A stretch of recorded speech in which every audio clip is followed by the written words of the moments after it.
Varicose వ్యాధితో బాధపడుతున్నారంట. తక్కువ ఖర్చుతో ట్రీట్మెంట్ కావాలి అనుకుంటే ఎవిస్ హాస్పిటల్ని సంప్రదించండి. నమస్కారం. పంచతంత్ర కథలు వింటున్నాం మనం. పంచతంత్రలో కొన్ని తమాషా కథలు కూడా ఉంటాయండి. మనకి ఇద్దరు శత్రువులు ఉంటాయి. ఆ శత్రువులు ఇద్దరి మధ్య గొడవ పెడితే మనకు ప్రాబ్లమ్స్ ఉండవని చెప్తుంది ఈ కథ. ఏ ఇద్దరు శత్రువుల మధ్య అయినా సమస్యలు సృష్టించాలి, వాటంతటే వస్తే మంచిది. అవి రాకపోతే మనం ఏం చేయాలి, వీళ్ళ నుంచి తప్పించుకోవాలంటే వాళ్ళ గొడవలు పెట్టాలని చెప్తారన్నమాట. మిత్రలాభం మిత్రభేదం లాగానే ఇవి కూడా ఇట్లాంటి కొన్ని ప్రత్యేకమైన కథలు చెప్తారు. పూర్వం అంట ఒక బ్రాహ్మణ ఆయన ఉండేవాడు. ఆయన చాలా పేదవాడట, కడుపేదవాడు పాపం. ద్రోణుడు ఆయన పేరు. ఈ ద్రోణ బ్రాహ్మణుడు పాపం ఎండిపోయి చలికి వాటికి వీటికి సరైన దుప్పట్లు లేక, ఎండాకాలం గాలి వచ్చే ఆసరా లేక ఏదో ఒక పూరి గుడిసెలో సామాన్యమైన జీవితం గడిపేవాడు. ఈయనకి గోళ్ళు గడ్డాలు అవి పెరిగిపోయి షేవింగ్ చేయించుకోవడానికి కూడా డబ్బులు లేని స్థితి అన్నమాట. నికృష్టమైన జీవన విధానంలో ఉండేవాడు. ఎట్టగొట్ట బతికేవాడు పాపం. ఆయనకట ఒక ఊర్లో దేవాలయంలో ఏదో విశేషమైన విధి చేస్తూ బ్రాహ్మణులకి కోడెదూడలు దానంగా ఇచ్చారట. ఈయన కూడా 2 కోడెదూడలు ముట్టినాయి. 2 కోడలు తెచ్చి, కోడలంటే ఏమనాలి, ఎడ్లు గిత్తలు అనుకోండి. ఈ గిత్త దూడల్ని ఆయన ఎంతో ముద్దుగా పెంచుకున్నాడు. తను తిన్నా తినకపోయినా వాళ్ళని వీళ్ళని అడిగి గడ్డి గాదని నూనె నెయ్యి అవి వేసి పెట్టి, వాటికి ఆ గొడ్లకు నూనె నెయ్యి పెడతారంటే, నూనె పెట్టడం అంటే ఏమిటది, మన తెలగపిండి అవి పెడితే నూనె ఉంటుంది కదా, తెలగపిండిలో ఎంతో కొంత ఉంటుంది. వాటి వల్ల నున్నగా ఎదుగుతాయి ఈ గిత్తలు. బాగా మేపేవాడు వాటిని. మేపగా అది బాగా పెద్ద వయసు వచ్చేసరికి, ఓ 2 ఏళ్ళు 3 ఏళ్ళు వచ్చేసరికి ఇంతంత ఎత్తున నందీశ్వరుళ్ళల్లే ఉండి ఎంత బాగుండేవోట. ఆయన చాలా ముద్దుగా చూసుకునేవాడు. ఆయన వాకిట్లో ఓ చిన్న పాకలాంటిది వేసి ఈ 2 గిత్తల్ని అందులోకి తోలి వాటి బీట్లో గడ్డో గాదమో ఏదో వేసేవాడు. అవి తింటూ ఉండేవి పాపం. వాటి ఎదురుకుండా ఉండే గాడు ఉంటుంది కదా, ఘాట్లో వేసేవాడు, తినేవి.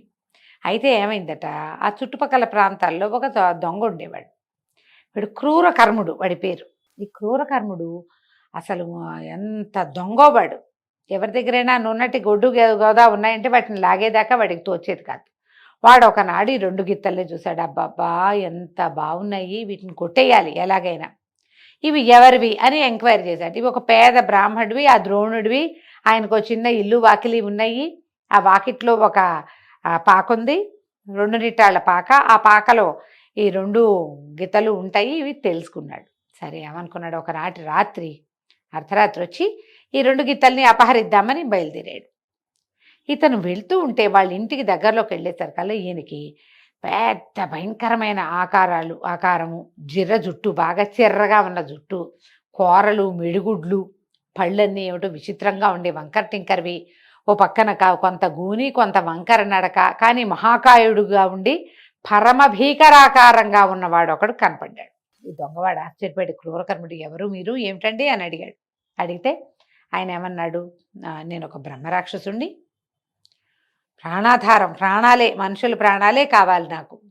అయితే నేను షష్టాహ్న కాలికుడు అంటే ఏమిటంటే 2-3 వేరే లెక్కలు చెప్తారు. రోజు యొక్క 6వ యామంలో భుజించేవాడని ఒక లెక్క. 2 రోజులు ఉపవాసం చేసి 3వ రోజు సాయంకాలం అంటే 6వ పూట, రోజుకు 2 పూటలు కదా, పగలు రాత్రి, ఒక పగలు ఒక రాత్రి ఒక రోజు, 2 పగళ్ళు 2 రాత్రులు 2 రోజులు. అప్పుడు 6వ పగలు ఏమవుతుంది, 3వ రోజు సాయంకాలం చీకటి పడ్డాక కదా 6వ పూట అయ్యేది. ఆ పూట తినేవాడన్న అర్థం చెప్తారు ఒకటి. 6 రోజులు ఆహారం తినకుండా ఉండి తర్వాత రోజు ఆహారం తినేవాడని చెప్తారు. బహుశా వీడు అతి ఆకలి కలిగిన వాడు. ఈ 6 పూటలో 6 రోజులు లేదా 6వ యామంలోనూ తినే ఒక లెక్క కలిగిన వాడిని. ఇక్కడ ఈ ముందున్నటువంటి ఈ గొడ్ల సావిడికి అవతల ఉన్న పూరిపాకలో నివాసం ఉంటున్న ఒక బకాచిక్కిన బ్రాహ్మణ్ణి తినడానికి పోబోతున్నాను నాయన అని చెప్పాడు. ఈ దొంగ అన్నాడు, అబ్బో బలి వెళ్తున్నారండి మీరు, ఆయన దగ్గర 2 బ్రహ్మాండమైన కోడెద్దుల జత ఉంది. ఆ కోడెడ్లని నేను దొంగతనం చేయటానికి వెళ్తున్నాను, పదండి మరిద్దరం కలిసి వెళ్దాం, అక్కడంతా సద్దుమడిగాక తెచ్చుకుందాం, మీది మీరు తెచ్చుకోండి, నాది నేను తెచ్చుకుంటాను అన్నాడు. ఈ దొంగవాడు బ్రహ్మరాక్షసుడు ఇద్దరు కలిసి నడవటం మొదలుపెట్టారు. వీళ్ళిద్దరూ వెళ్ళి ఇంటికి సమూహంలో నుంచున్నారు. నుంచుంటే ఏమైంది, జనాలు ఎంత సద్దుమణిపోయింది, ఎక్కడ ఏమి చీమ చిటుక్కుమన్నా కూడా వినపడేంత నిశ్శబ్దం అలముకుంది. బ్రహ్మరాక్షసుడు అన్నాడు, అబ్బాయి నీ పని నువ్వు చేసుకో, నేను పోయి బ్రాహ్మణ్ణి తింటాను అని లోపలికి వెళ్ళేసరిగా వెళ్తుంటే దొంగవాడు అన్నాడు, అయ్యోయ్యో అదేంటండి అట్లా తొందరపడతారు, మీరు ఇప్పుడు బ్రాహ్మణాయన్ని తినే సమయంలో ఏమైనా గొడవ అయింది, ఎవరైనా నలుగురు చేరారంటే నాకు గొడ్లు దొక్కకుండా పోతాయంటే కోడెద్దులు, కాబట్టి అట్లా కాదు, నేను ముందు ఆవుల్ని ఈ ఎడ్లను తీసుకుపోతా, ఈ కోడెద్దుల్ని తీసుకుపోయాక అప్పుడు మీరు బ్రాహ్మణ్ణి తిందురుగాని అనగానే బ్రహ్మరాక్షసుడు అన్నాడు, అట్లా కాదు, నువ్వు తీసుకెళ్లేటప్పుడు ఏదైనా శబ్దమై బ్రాహ్మడికి మెలకు వచ్చేస్తే కష్టము, అతను నిద్రపోతున్నప్పుడే నేను ఈజీగా తినగలుగుతాను, లేదు వాడు చేసే రచ్చకి వాడు పెట్టే చావు కేకలకి చుట్టుపక్కల జనం అంతా చేరతారు, నాకు అది కుదరదు, కాబట్టి ఇట్ట కాదన్నారు. వాడు అతను ఒప్పుకోలే. బ్రహ్మరాక్షసుడు పోటాడుతున్నాడు, దొంగవాడు పోటాడుతున్నాడు, ఇద్దరు కలిసి చెడామడా పోటాడుకుంటుంటే ఈ మాటలకి ఆ బ్రాహ్మణానికి ద్రోణుడికి మెలకు వచ్చింది.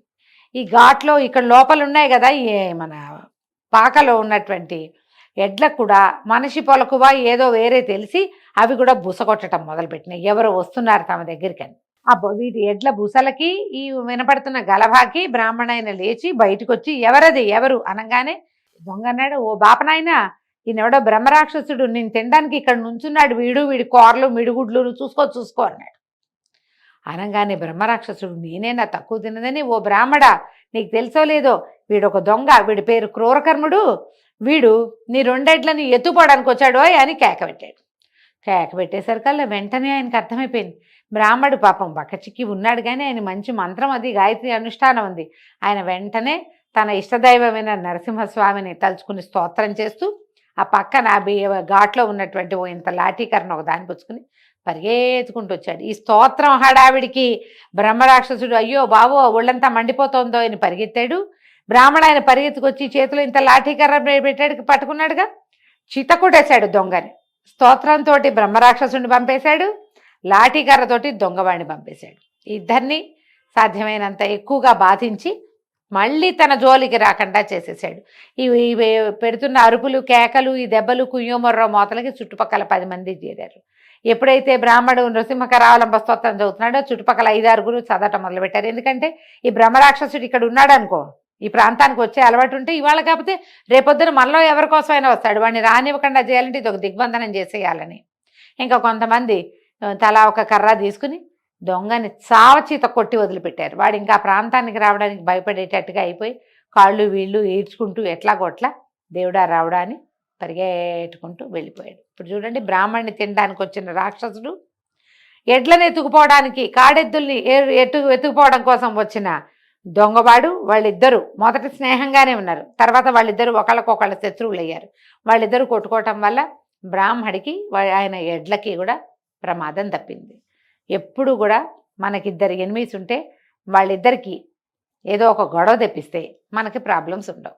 ఈ కథని పంచతంత్రలో విష్ణు శర్మ గారు రాజకుమారులకి తెలియజేశారు. కథ కంచికి మనం ఇంటికి.